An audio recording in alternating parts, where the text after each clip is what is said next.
Hello friends, എല്ലാവരും എൻ്റെ videos കാണുന്നുണ്ടെന്ന് അറിഞ്ഞതിൽ വളരെ സന്തോഷം. ഒന്ന് സബ്സ്ക്രൈബ് കൂടി ചെയ്ത് സപ്പോർട്ട് ചെയ്യണേ. അപ്പോൾ ഇന്ന് നമുക്ക് ടേസ്റ്റിയായി എങ്ങനെ മുട്ടത്തീയൽ ഉണ്ടാക്കാമെന്ന് പറയാം. ഇതിനിടയിൽ 2-3 ടിപ്സ് ഞാൻ പറയുന്നുണ്ട്, സ്കിപ്പ് ചെയ്യല്ലേ. ആദ്യം ഞാൻ 4 മുട്ട പുഴുങ്ങാനായി ഇട്ടു. അതിലേക്ക് കുറച്ച് സോൾട്ട് കൂടി ആഡ് ചെയ്തു. ഇതിൽ വേണ്ട ഇൻഗ്രീഡിയൻസ്: കുഞ്ഞുള്ളി, കറിവേപ്പില, പച്ചമുളക്, പൊട്ടാറ്റോ, വലിയ ഉള്ളി കുഞ്ഞായരിഞ്ഞ്. ഒരു പാനിൽ കുഞ്ഞുള്ളി, കറിവേപ്പില, തേങ്ങയും കൂടി ഇട്ട് നന്നായി ഒന്ന് മൂപ്പിച്ചെടുക്കാം.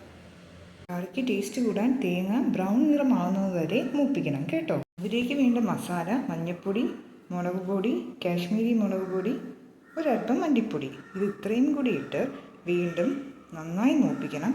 ഈ സമയം സിമ്മിലായിരിക്കണം ഫ്ലെയിം.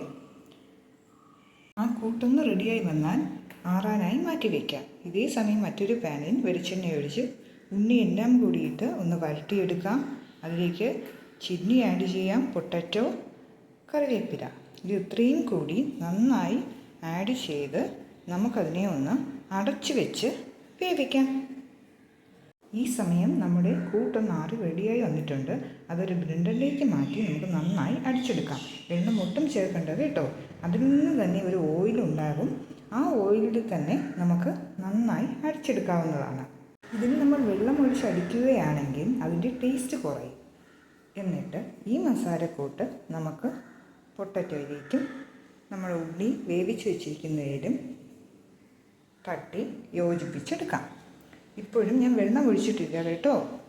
ഇനി ഞാൻ ഒഴിക്കാൻ പോകുന്ന വെള്ളം ഒരു അല്പം പുളിവെള്ളമാണ്. പുളി വെള്ളത്തിലിട്ട് വെച്ചിട്ട് അതൊന്ന് പിഴിഞ്ഞെടുത്ത് ഇതിലേക്ക് ഒഴിച്ചു കൊടുക്കാം. അതൊരല്പം മതി. ബാക്കി നമുക്ക് അതിൻ്റെ കൺസിസ്റ്റൻസി ഒക്കെ ആക്കാൻ വേണ്ടി ബാക്കി വെള്ളവും കൂടി ആഡ് ചെയ്ത് മിക്സ് ചെയ്ത് എടുക്കാം. ഇപ്പോൾ നമ്മുടെ കറി നന്നായി തിളച്ച് തുടങ്ങി. നമുക്ക് കാണാൻ പറ്റും എണ്ണ ഇങ്ങനെ സൈഡിലെല്ലാം വടിഞ്ഞു വരുന്നതായിട്ട്. അത് അടച്ചു വെച്ച് ഒന്നുകൂടി വേവിക്കാം. അത് തുറക്കുമ്പോൾ നല്ല മണമാണ് കേട്ടോ. പിന്നെ കണ്ടോ, എണ്ണ ആ സൈഡിലെല്ലാം നമുക്ക് കാണാൻ കഴിയും. നമ്മളൊരു ത്രെഡ് യൂസ് ചെയ്ത് മുട്ട ഇതുപോലെ കട്ട് ചെയ്തെടുക്കുകയാണെങ്കിൽ ഒട്ടും പൊടിയാതെ തന്നെ രണ്ടായി കിട്ടും. ഈ മുട്ട നമുക്കിനി ഇതിലേക്ക് വെച്ച് കൊടുക്കാം. അങ്ങനെ നമ്മുടെ ടേസ്റ്റിയായ മുട്ടത്തീയൽ ഇവിടെ റെഡി ആയിട്ടുണ്ട്. എല്ലാവർക്കും എൻ്റെ വീഡിയോ ഇഷ്ടപ്പെട്ടെന്ന് വിചാരിക്കട്ടെ.